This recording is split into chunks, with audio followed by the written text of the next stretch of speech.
Good morning, YouTube, and welcome back to Ferris Farming Organic. Today we are going to take this tractor and grain cart and follow Sam up to Terrell to combine some corn. I'm actually quite positive that Mikey G and D-Rock are going to meet us up there and take our spots, and I'm probably going to come back home and rip. That plan is probably going to change, but that is the tentative plan for today. Anyway, it's been a while since my last video. I don't think I've taken a video since pretty much the first week of harvest and tillage, so a lot of updates. Beans are pretty much done. Beans go by pretty quick here, and corn, I would say we got a really big dent. I could probably ask Sam how much percentage rows we have left. I'm going to be asking that later.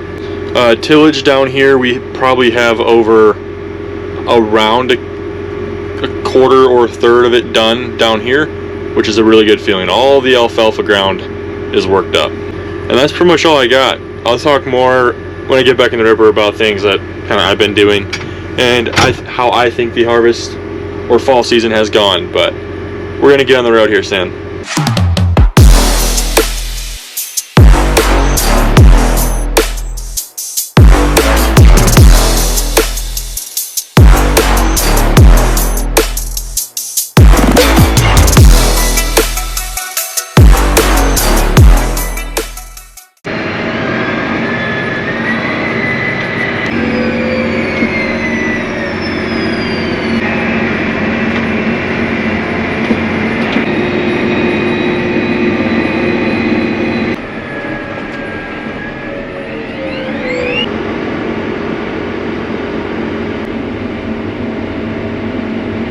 Alright guys, we just got to the field. What a beautiful fall morning.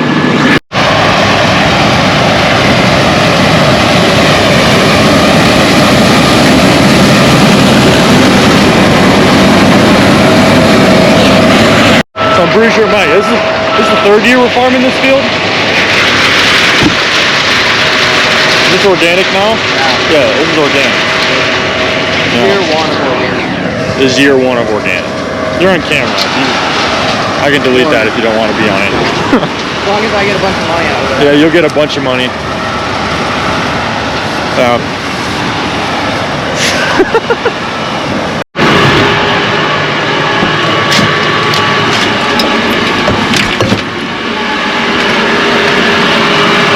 Need you later, but for now, grain cart.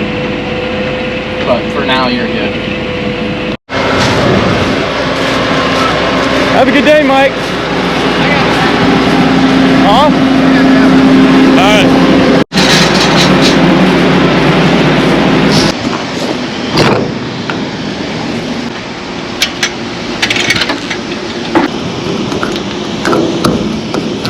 Alright, we got back to the Emmitsburg shop. We are now going to go down to the ripper and run that. So I have probably, I'm gonna say around 160 acres left at the field that I am currently ripping. So I'm taking the fuel trailer down there. I should easily get that done today. Well, maybe not easily, but I'll get that done today with all the ends and stuff, just take longer. And then I'll move fields and hopefully everything just goes good. And it's Friday, so you guys know what that means. Hawkeyes tomorrow, Bears on Sunday. Things are looking up. Not for the Hawkeyes, but the Bears are doing good, so how about that? Bear down.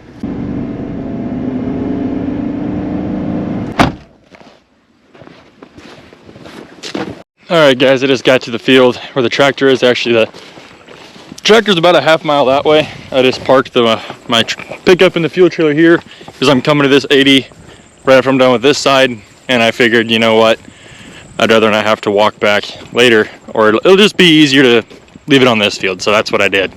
Anyway, while I walk there, I'm gonna just ask you guys to comment how harvest is going for you guys. I know a lot of guys that watch this channel are farmers. If you're not a farmer, still comment what's going on in your life, what you're looking forward to. I haven't asked that ever, I don't think. I can tell you guys something I'm looking forward to is basketball season. I'm the head coach at the high school for the girls basketball team in at West Bend. Really looking forward to that. I really love doing that. Really happy I get to do it. Very thankful.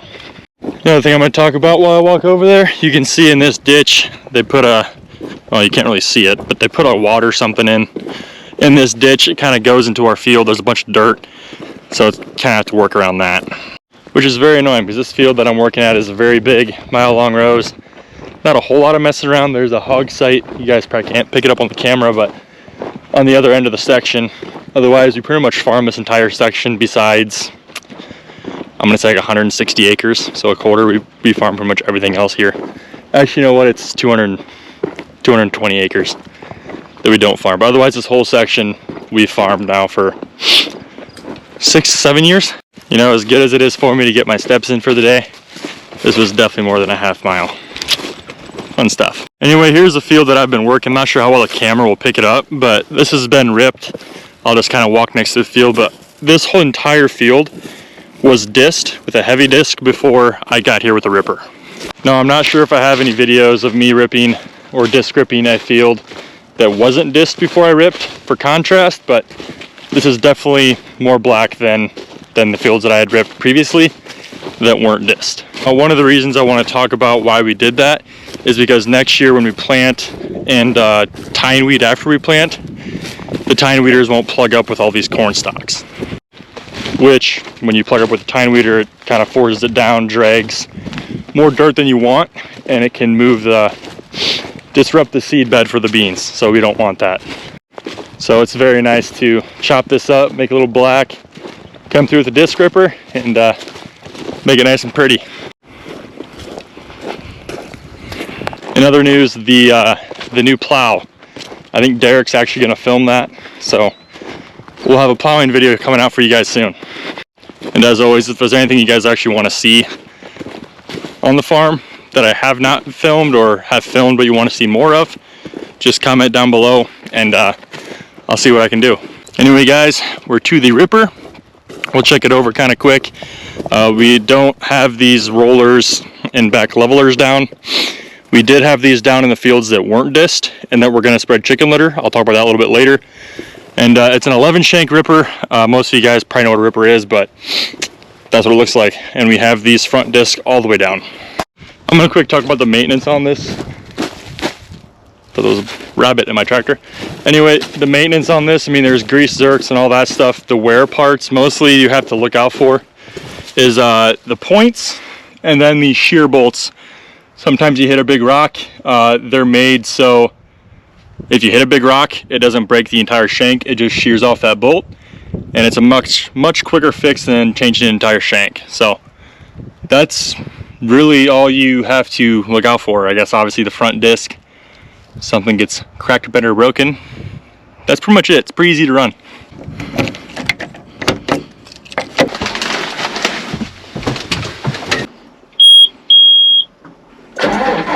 Whew. Worked up a sweat walking over here. In my defense, it is really hot outside, so. In other news, we did not bring lunch today.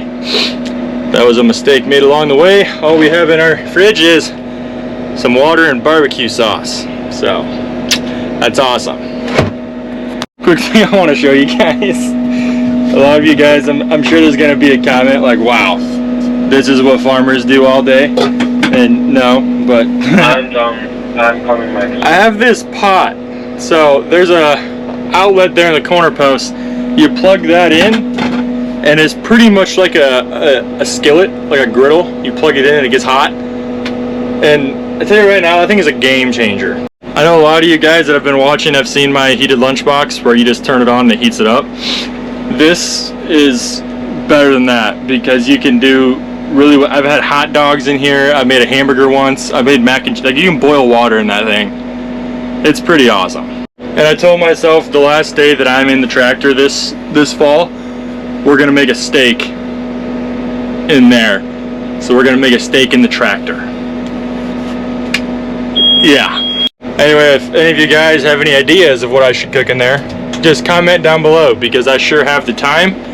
And yeah, I have the time and I have the things. So comment what you want me to make. Anyway, I know a lot of talking has happened before I even get this thing going, but I just figured since it's not, I'm not stopping the tractor. That's how many acres I have ripped so far. I don't know if you can see that. If you can't, too bad for you. Anyway, for those wondering, the AC is working now. It's not perfect by any means, but it's working, so that's good.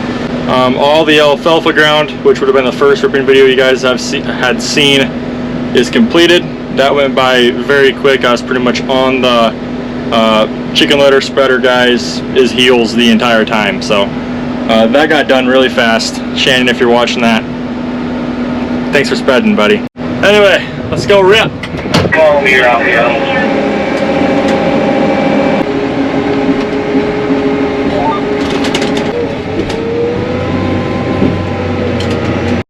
Quick, just what I'm getting per hour, acre-wise, fuel-wise, all that stuff. I know some of you guys probably enjoy hearing that.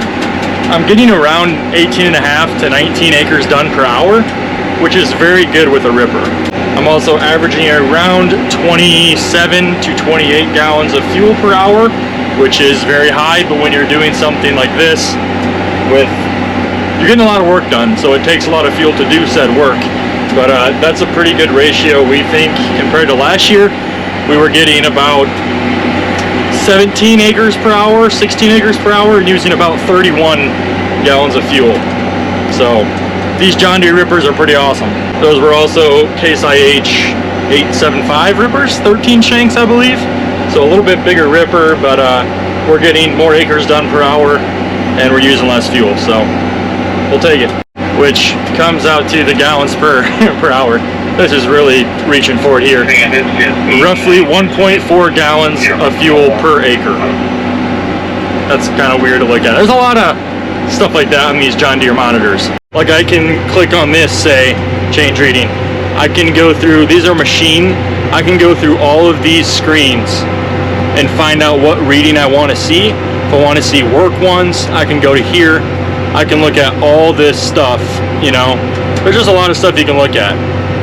I've also driven around 1,200 miles so far this fall. Yeah. My goal beginning of the fall was to drive across the United States while ripping, so I'm not even sure how many miles it is across the United States, but I'm sure someone will comment, and we'll see if we can hit that goal with just this tractor. Well guys, the one thing I said could really break on this, broke. Those shear bolts, you can see here. This is a really good learning moment for everybody, alright? There's a hole right here. It's supposed to be lined up with that hole. Kind of like a key. See that? That's bien. That back there is no bien. So, good learning moment. I didn't have the tools in the tractor to fix that. Usually it doesn't hit a very big rock, it just shears off, and you can just a couple taps with a hammer and it just goes back down. And if you look really close, you can see it was up there. I pounded down with a hammer, but I broke said hammer.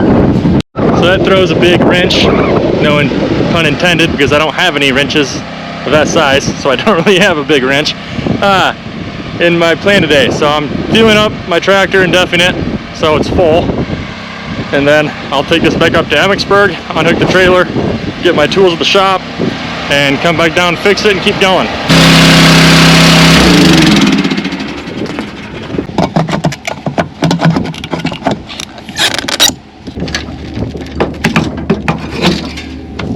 Alright, that shouldn't move.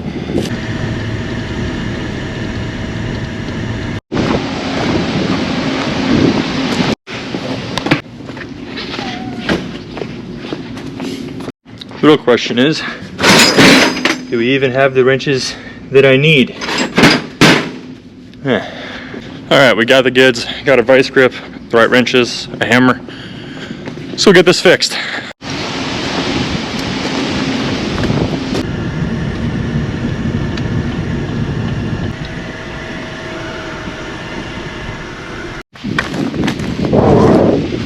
Alright, meow, we're back. Let's fix it. Almost left you guys on the ripper. That would have been fun.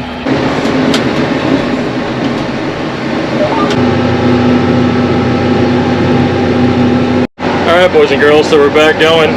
Charlie had to come. I could not get that bolt.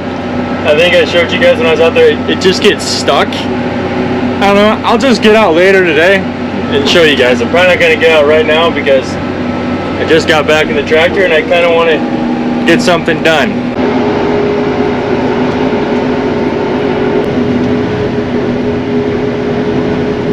Well guys, it's going pretty good. After we got that shear bolt fixed, we've been going for about 3 hours. No issues. I am going to move over to that 80. I don't know if I said that on video yet, but I'm going to move over to the 80 over there. There's a bunch of water, something. They dug up a bunch of this field. There's a bunch of like waterways and stuff that I don't really want to mess with going around in the dark. So I'm probably going to finish this round or two and head over there. Anyway guys, I'll probably set you down for the rest of the night unless something interesting happens. Might take the drone up when the sun goes down. Haven't really flown my drone at night, and I kind of want to, so we might do that. But either way, see you guys in the morning.